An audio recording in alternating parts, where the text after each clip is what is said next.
Hello all of you, मैं सिद्धांशु कपूर आप सबका स्वागत करता हूँ नेट एक्सपर्ट्स चैनल पर। आज हम डिस्कस करेंगे एक्टिव डायरेक्टरी स्कीमा और ग्लोबल कैटलॉग के बारे में। तो चलिए स्टार्ट करते हैं सेशन। मैंने कुछ नोट्स लिखे हुए हैं, तो मैं बात करता हूँ ग्लोबल कैटलॉग की। तो ग्लोबल कैटलॉग क्या आपका कंपोनेंट है ADS का। मतलब जब आप डोमेन कंट्रोलर क्रिएट करते हो, जब आप डोमेन नेटवर्क बनाते हो, तो कोई भी तो डोमेन कंट्रोलर आप क्रिएट कर रहे हो, चाहे आपने पेरेंट डोमेन कंट्रोलर बनाया, चाइल्ड बनाया, ADC बनाया या RODC बनाया या फिर आपने TDC बनाया, कोई सा भी डोमेन कंट्रोलर बना रहे हो, उसमें क्या होता है आपका ग्लोबल कैटलॉग ऑटोमेटिकली इंस्टॉल होता है। अब पेरेंट में तो ऑटोमेटिकली इंस्टॉल होता है, बट अगर मैं CDC की बात करूँ, चाइल्ड की बात करूँ, तो आपसे अपना ऑप्शनल है।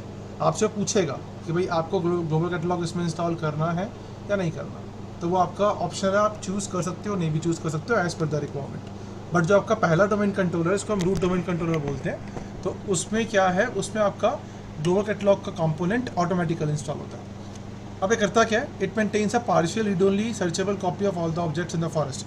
मतलब यह करता है, ये आपके जो ऑब्जेक्ट्स, मतलब जो भी आप AD में ऑब्जेक्ट्स क्रिएट कर रहे हो, उसकी इन्फॉर्मेशन क्या करता है, मेंटेन करता है। अपने बदले से मान के चलो, आपने कोई AD में यूज़र अकाउंट्स क्रिएट किए, ग्रुप्स क्रिएट किए, साइट्स क्रिएट की, कोई भी ऑब्जेक्ट्स आपने क्रिएट किए, ठीक है, उसकी कॉपी अपने पास मेंटेन करेगा ग्लोबल कैटलॉग।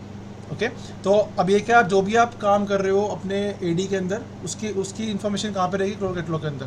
अब ऐसे मान लो मैंने कोई सर्च करना है, मैंने कोई ऑब्जेक्ट सर्च करना है, ठीक है, या मैंने किसी चीज़ को सर्च करना है AD के अंदर, तो वो रिक्वेस्ट कर जाती है आपकी ग्लोबल कैटलॉग के पास, और ग्लोबल कैटलॉग क्या करता है, उसको मेरे को सर्च करके देता है। ओके, तो ग्लोबल कैटलॉग आपका रेप्लिकेशन में काम भी करता है, ग्लोबल कैटलॉग आपका सर्चिंग में भी काम करता है, ठीक है, और ये सारी इन्फॉर्मेशन रखता है अपने पास, सारे ऑब्जेक्ट्स की information. Global catalogue is replicated to all the domain controllers in the entire forest that are also global catalogue servers. मतलब कहने का मतलब क्या है कि भाई आपका जो ग्लोबल कैटलॉग कंपोनेंट है, वो रेप्लिकेट करता है सारे डोमेन कंट्रोलर्स के साथ पूरे एंटायर फॉरेस्ट में। अगर मान लो आपके फॉरेस्ट में 10 डोमेन कंट्रोलर्स हैं, तो 10 के 10 के साथ आपका ग्लोबल कैटलॉग आपस में रेप्लिकेट करेगा, ठीक है, और अपनी इन्फॉर्मेशन उन सबको प्रोवाइड करेगा। अब देखो, मैं आपको बताता हूँ, जैसे एग्जांपल ले लो। अगर आपके पास इस तरीके से कुछ से मान लेते हैं, अगर हमारे पास जैसे मान लो दो हमारे पास डोमेन कंट्रोलर हैं, इस तरीके से दो साइट्स हैं हमारे पास, या दो डिफरेंट नेटवर्क यहाँ पे से कह सकते हैं, ठीक है, ये दो डोमेन कंट्रोलर है मेरे पास, ठीक है। अब मान लो जो मेरा डोमेन 1 है, ये मैं इसको मान लेता हूँ, यहाँ पे ले लेता हूँ, ये मेरा डोमेन नेटवर्क 1 है, डोमेन नेटवर्क 1 है मेरा, मान लो ये, ठीक है, और ये मेरा डोमेन नेटवर्क 2 है। ये काम कैसे करता है ग्लोबल कैटलॉग आपको बता रहा हूँ मैं, ठीक है, और ये दोनों आपस में कनेक्टेड है। जो भी आपका वैन लिंक है, उसके थ्रू ये कनेक्टेड है आपस में इस तरीके से। ओके, अब मान लो जो मेरा GC है, वो कहाँ पे इंस्टॉल्ड है, यहाँ पे मेरा GC इंस्टॉल्ड है, एग्जांपल ले लो, यहाँ मैंने ग्लोबल कैटलॉग इंस्टॉल किया हुआ है, यहाँ पे ग्लोबल कैटलॉग इंस्टॉल नहीं है, ठीक है, यहाँ पे सिर्फ GC इंस्टॉल्ड है मेरा डोमेन नेटवर्क 1, जो मेरी साइट 1 है। ये मान लो मेरी साइट 1 हो गई, और ये मेरी साइट 2 हो गई, कुछ भी कर लो इसके अंदर, ठीक है, और मैंने डिफरेंट डोमेन नेटवर्क्स बना रखे हैं। तो अब जो मेरा ग्लोबल कैटलॉग है, ये क्या करेगा, जहाँ पे ये काम कर रहा है, अब ये किस साइट पे काम कर रहा है, ये काम कर रहा है आपका साइट 1 पे। तो साइट 1 में जो भी आपका डोमेन नेटवर्क है, उसकी सारी इन्फॉर्मेशन अपने पास रखेगा, 1 to all सारी इन्फॉर्मेशन। बट अब ये काम कहाँ पे नहीं कर रहा है, साइट 2 पे काम नहीं कर रहा, तो क्या करेगा, ये साइट 2 की सिर्फ पार्शियल इन्फॉर्मेशन अपने पास रखेगा। जो आपका डोमेन नेटवर्क 2 है, उसकी इन्फॉर्मेशन से पार्शियल इन्फॉर्मेशन रखेगा, सारी रखेगा, सिर्फ मेन इन्फॉर्मेशन। जहाँ पे आपका ग्लोबल कैटलॉग काम कर रहा होता है, जिस नेटवर्क पे, डोमेन नेटवर्क पे, उसकी सारी इन्फॉर्मेशन रखेगा, और जो उसके नेबर नेटवर्क्स होते हैं, या कह लो कि जो आपके पास दूसरे डोमेन नेटवर्क्स हैं, उनकी सिर्फ पार्शियल इन्फॉर्मेशन अपने पास रखता है, सारी ही रखता, ठीक है। अगर मान के चलो आपके पास एक पूरा एंटायर फॉरेस्ट है, उसके अंदर आपके पास बहुत सारे डोमेन कंट्रोलर्स हैं, बहुत सारे डोमेन नेटवर्क्स हैं, उन सब की इन्फॉर्मेशन ग्लोबल कैटलॉग के पास होती है। ओके, अपने नेटवर्क की पूरी होगी, बाकी दूसरे नेटवर्क्स की पार्शियल होगी।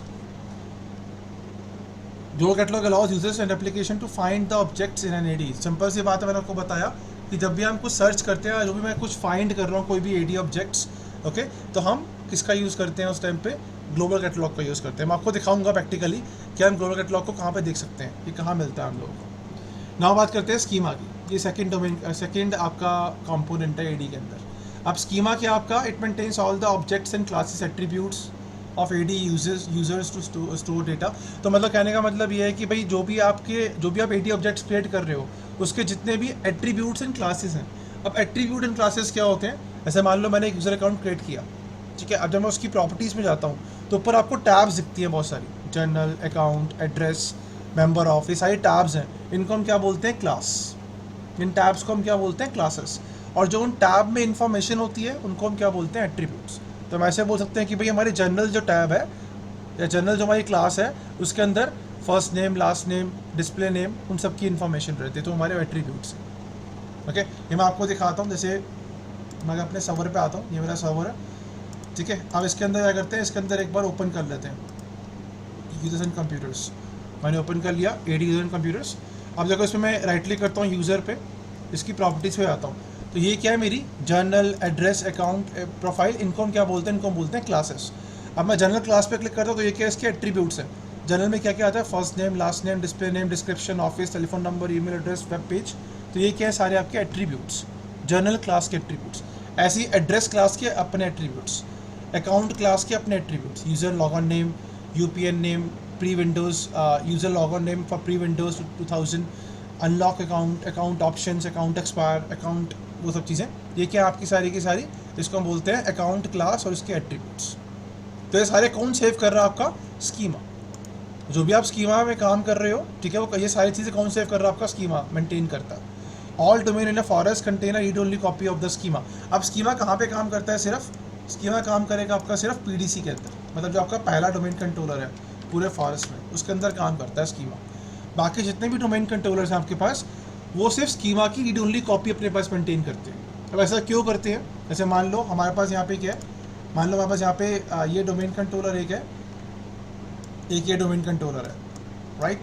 तो मान लो ऐसे मेरे पास ये मेरा PDC हो गया, ठीक है, और ये मेरा CDC हो गया एग्जाम्पल के लिए। तो क्या है, यहाँ पे आपका स्कीमा काम करेगा, ओके, ये आपका स्कीमा यहाँ पे काम कर रहा है, और स्कीमा की जो कॉपी है वो यहाँ पे भी वो इसको यहाँ भी सेव करेगा। स्कीमा कॉपी यहाँ पे होगी आपकी, स्कीमा की कॉपी वो यहाँ भी होगी आपकी स्कीमा की कॉपी। ऐसा क्यों? क्योंकि जब भी कोई अपडेट आएगी स्कीमा के पास, ओके, वो जब भी कोई अपडेट आएगी स्कीमा के पास, स्कीमा क्या करेगा? अपनी अपडेटेड कॉपी इसको आगे फॉरवर्ड कर देगा, ताकि भाई इसके पास भी लेटेस्ट अपडेट्स हों। तो एप्लीकेशन में ये होता है, अगर आप PDC और CDC या अलग डोमेन कंट्रोलर्स की एप्लीकेशन होती है, तो एप्लीकेशन में क्या करता है आपका स्कीमा? अपनी रीड ओनली कॉपी किसको प्रोवाइड करता है? आगे डोमेन कंट्रोलर्स को, लेकिन वो अपडेटेड होती है, वो ऑलरेडी अपडेट होती है। जो भी आपके चेंजेस होंगे उसमें चेंजेस कर देगा उस कॉपी में और उसको फॉरवर्ड कर देगा, ताकि भाई हर डोमेन कंट्रोलर के पास लेटेस्ट इन्फॉर्मेशन रहे आपके फॉरेस्ट की, ओके।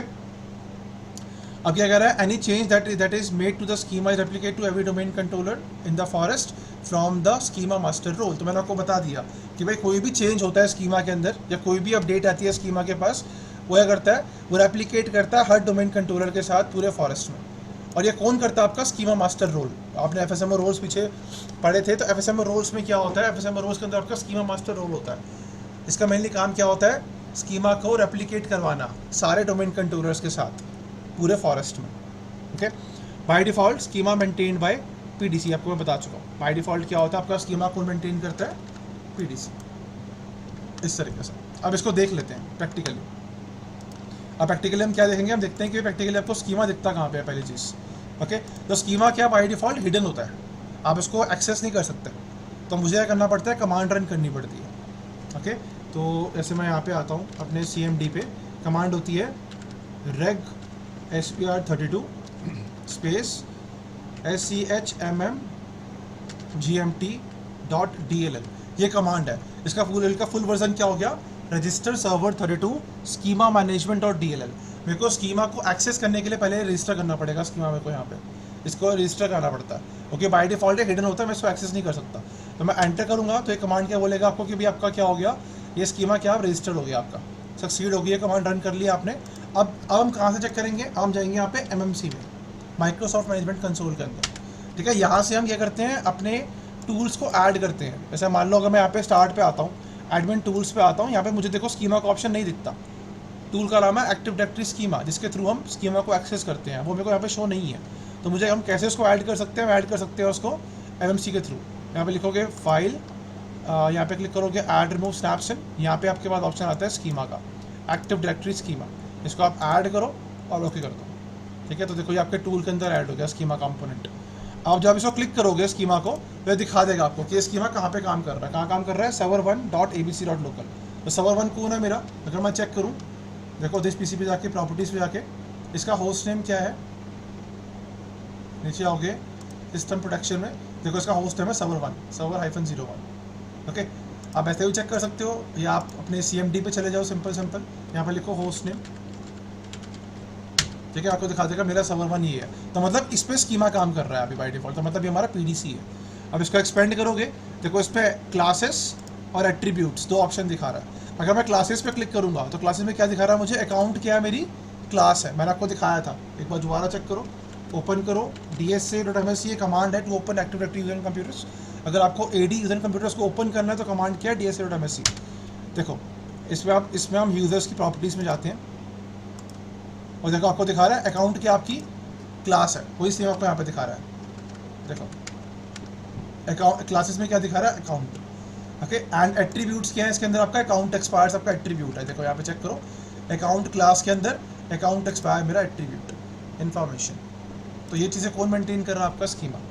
आप स्कीमा को मॉडिफाई कर सकते हो, ठीक है। ऐसे मान लो अब मैं चाहता हूँ कि भाई मुझे यहाँ पे क्या चाहिए, इसको एक बार मिनिमाइज़ करते हैं, जी मेरा स्कीमा ऑलरेडी है।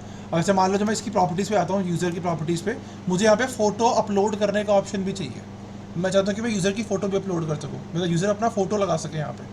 तो उसके लिए करना पड़ेगा मुझे स्कीमा को मॉडिफाई करना पड़ेगा। आप स्कीमा को ऐसे मॉडिफाई नहीं कर सकते आप, उसके लिए आपको ADLDS एक सर्विस होती है, active directory light weight directory services. उसके थ्रू हम क्या करते हैं, अपने स्कीमा का एक डुप्लीकेट कॉपी बना लेते हैं, इसको हम इंस्टांस बोलते हैं।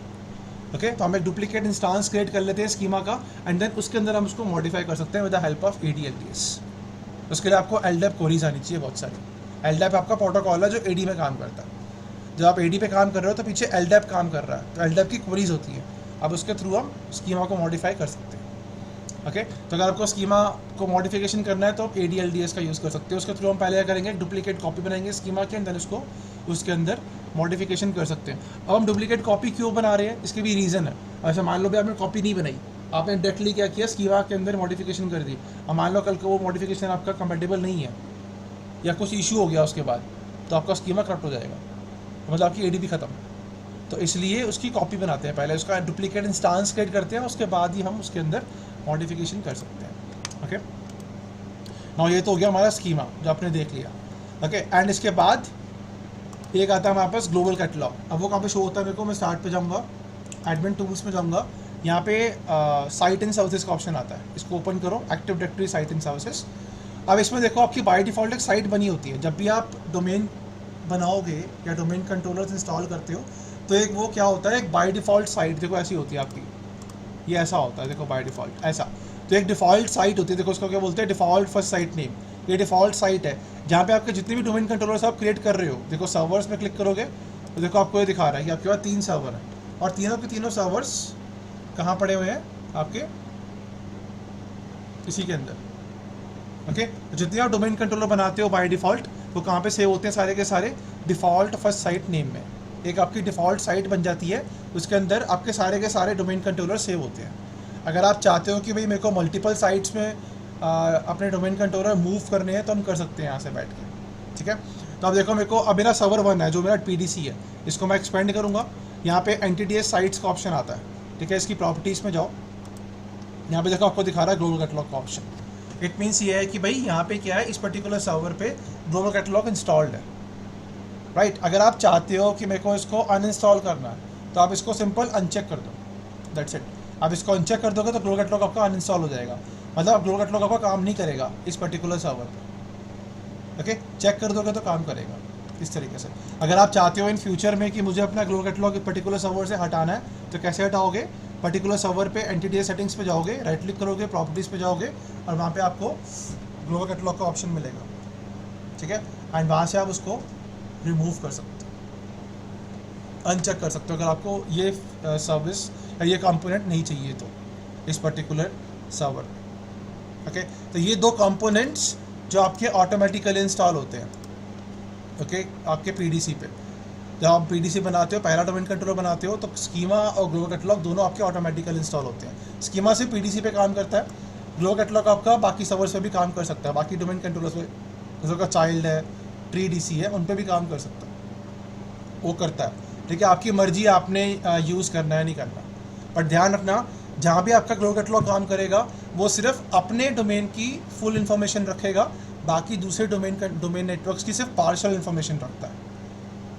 Okay, partial AD information. So आज की वीडियो में इतना ही guys, thank you very much for watching.